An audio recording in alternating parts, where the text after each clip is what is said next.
I'm going to remarry her. So, divorce me. Since I've supported your life until now, I don't owe you any compensation, right? My husband said to me without any hint of remorse. I was completely amazed by his shameless attitude. Fine. In exchange, he easily accepted my terms, but he didn't know yet that he will be the one who loses in this divorce. My name is Molly, a 38 years old housewife. I've been married to my husband Kevin for 10 years. We met each other at work where we were colleagues. We recognized each other as colleagues working in the same company. But as we had more opportunities to work together in the same team for projects, the distance naturally became closer. We started dating after going out for drinks together, and then getting to know each other better. After a year and a half of dating, he proposed, and we got married. He asked me to quit my job and become a housewife after we got married. Although I loved my job, I wanted to experience being a housewife, so I quit my job when I got married. We had a happy wedding with many friends and colleagues. Our newlywed life was enjoyable, and I worked hard every day to be a good wife. I bought cookbooks and cooked many dishes to improve my cooking skills. Kevin always enjoyed my cooking and was happy to eat it. He also worked hard at his job. While I earned a slightly higher salary when we were both working, he now earns as much as I did back then. So I decided to work hard as a housewife and save money. I searched for a lot of money-saving tips on the internet and YouTube and used them as references to cut fixed costs as much as possible and reduce food expenses without overdoing it. Thanks to that, I was able to save a considerable amount of money every month. Well, my husband lightly complained that he wanted a little more allowance. But that's a problem that all salarymen have. So, he'll just have to accept that. I continue to work hard as a full-time housewife, striving to save on household chores. I think one of the reasons I was able to work hard like that is because my husband regularly praised me.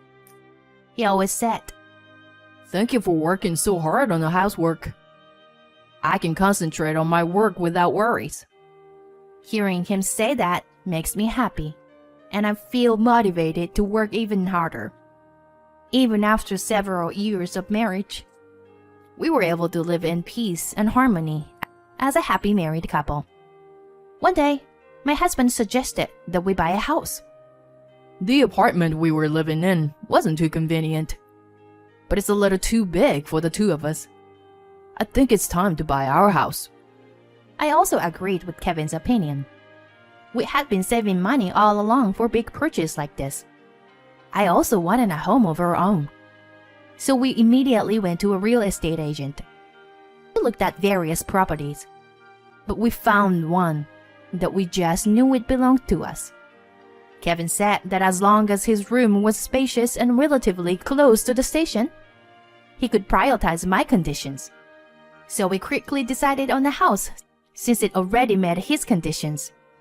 I paid for the down payment from the savings I had saved by cutting down expenses. We took out a loan and moved right away.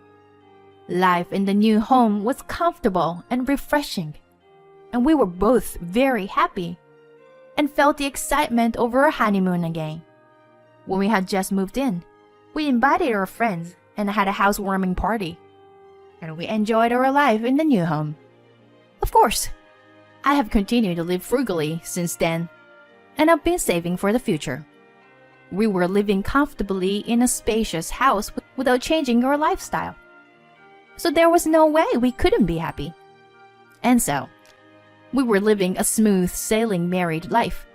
But there was one problem, which was that we couldn't get pregnant. Kevin and I were not particularly in a hurry to have children, as we believed that having children was a gift of nature that would come naturally. But as it had been about 5 years since we got married, we began to feel anxious that we couldn't get pregnant, even after trying infertility treatment. and fertility promotion. So my husband and I both underwent examinations, and it turned out that my husband had a condition which made it difficult for us to conceive. It seemed that he had a low sperm count.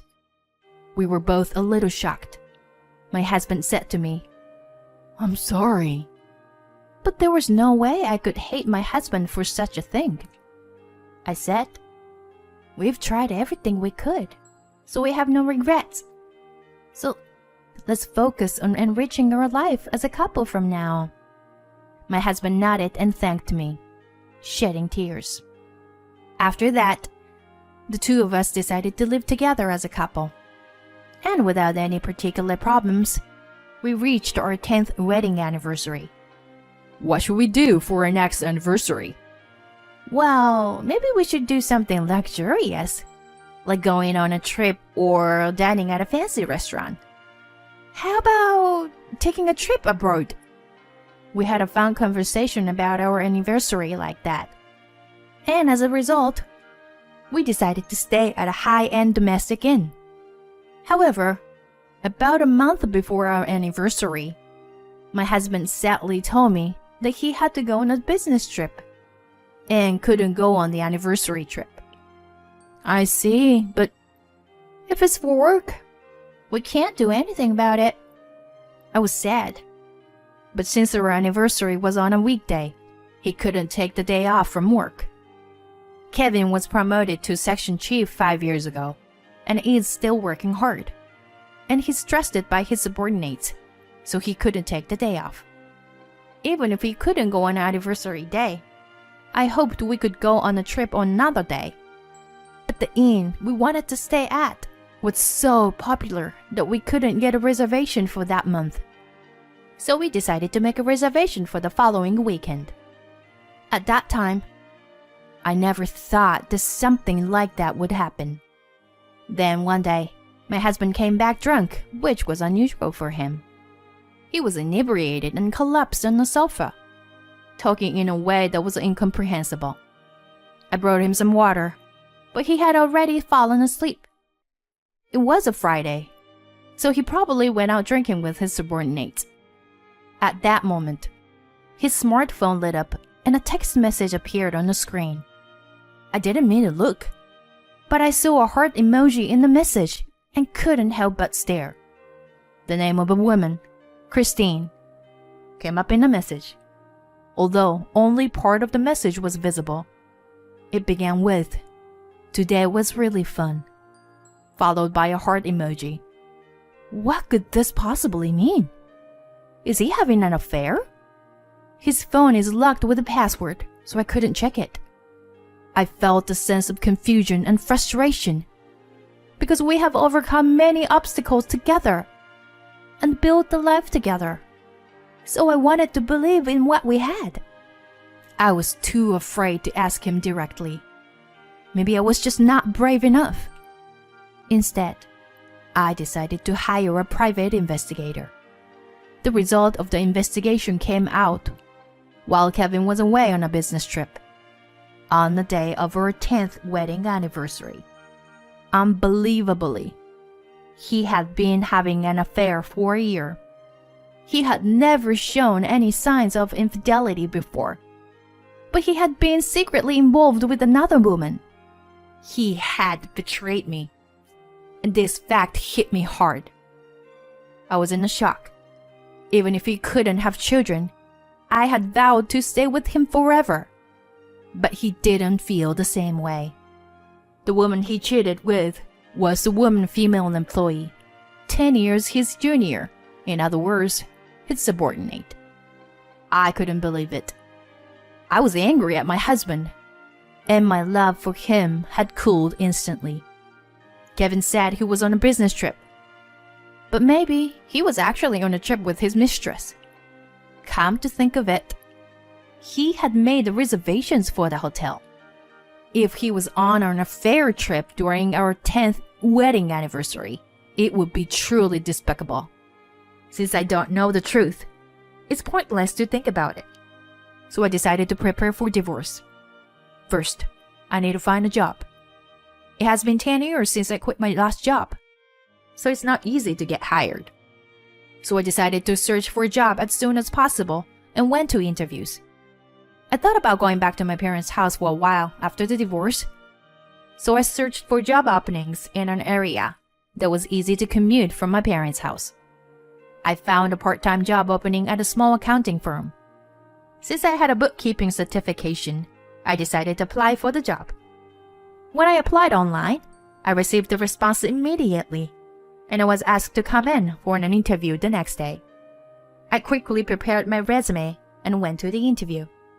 The president who interviewed me seemed to like me, and to my surprise, I was hired on the spot. I was grateful because getting a job gave me a lot of mental relief. After that, I packed my things and left home immediately so that I could move out as soon as possible. When Kevin returned home from his business trip, he wasn't alone. I had a bad feeling when I saw a woman figure behind him. I had a bad feeling, but I pretended to be calm and asked him, "Who's she?" He then boldly replied, "This is my new wife." When his new wife showed her face to me, I realized that it was the same woman in evidence photo sent by the detective agency. My husband had brought his mistress to our house. Both of them had suitcase, which means that he was not on a business trip, but had gone on a trip with his mistress. The mistress stared at me triumphantly, and he made a surprising announcement. "She got pregnant with my child, so I'm remarrying her. Divorce me." What are you talking about? I was surprised about the pregnancy, but it seemed like my husband and his mistress thought I was surprised by the divorce being brought up.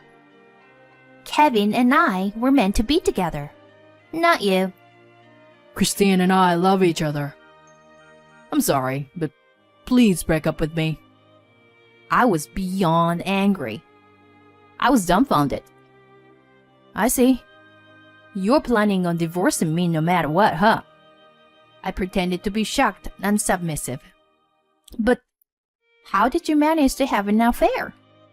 You can't possibly take her on trips with the money I gave you as your monthly allowance."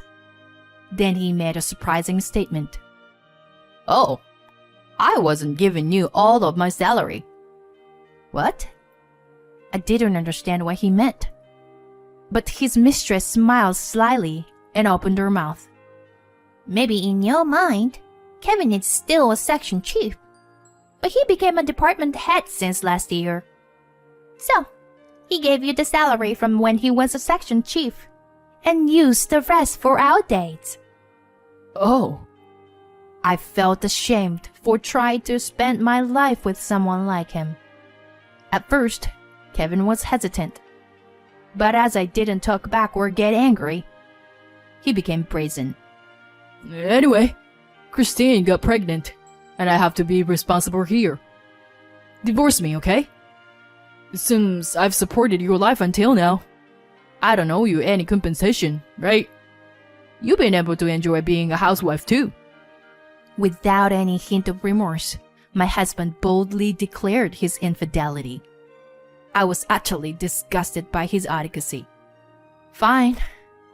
But in exchange, I want all the property and money we accumulated during our marriage, including this house. When I said that, he replied nonchalantly, "That's fine. With my salary from when I was a section chief, you probably didn't save up that much. Plus, this house isn't that expensive to begin with. Besides, I can easily buy a house like this again." Kevin readily accepted my request. But he still didn't know which one of us was really losing out in this divorce. I took the divorce papers that he brought and signed them. "I'll submit then." "Okay, thanks. I'm glad you're a reasonable person." "I'm glad you were able to get divorced that easily," his affair partner chimed in, clinging to his arm as if to flaunt her victory. But at that point, I didn't feel any regret or bitterness. After all, I was definitely the one who came out ahead.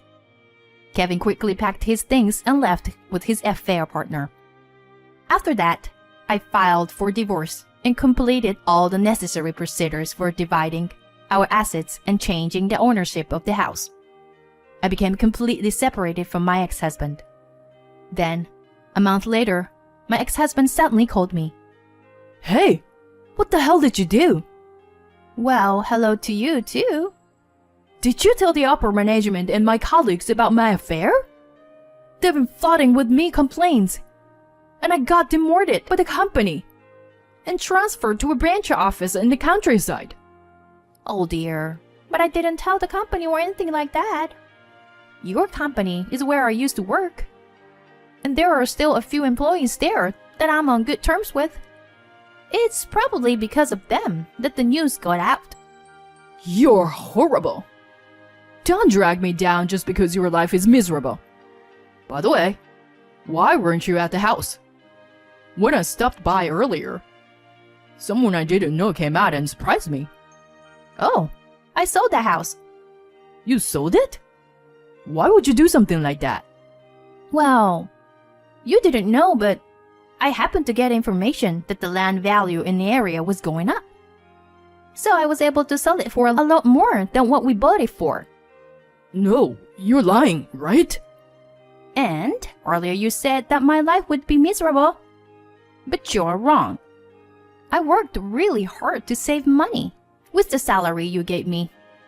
So even after buying that house, I was able to save almost $100,000. $100,000? So, I ended up better off than if I had just received alimony and property distribution. But it's your fault for having an affair. Oh, and by the way, have you forgotten that you have a condition that makes it difficult for women to conceive? Is the child from your affair really yours? Could it be that Christine has another man? I don't know, but maybe you should seriously look into it. Anyway, don't bother me anymore. If you showed up in front of me again, I'll report you to the police. Keep that in mind, I said, and hung up the phone and blocked his number. Later, I heard from a former colleague that the child from the affair was indeed not his child. Kevin, feeling angry that he had been deceived and having ended things with his mistress, had lost a lot. He was removed from the career track and had squandered the savings that we had been planning to use together. Currently, he is working in a remote department where he has no acquaintance, feeling ashamed of himself. On the other hand, I'm living with my parents again after a long time, working hard at an accounting firm. With the large sum of money I've earned this time, I plan to invest and increase my assets even further. I want to learn more about my job and aim to eventually be hired as a regular employee. As for romance, I'll take it slow and wait for an opportunity to meet someone. I want to prioritize my time with work and family. Even if Kevin knew that he couldn't have children, it's wrong to betray the person who was stood by him. Molly has the right to receive all the savings in the house. In my opinion, as she had supported that jerk of a husband until now. From now on, I hope she enjoys living a rich life and focuses on being happy. Thank you for watching until the end.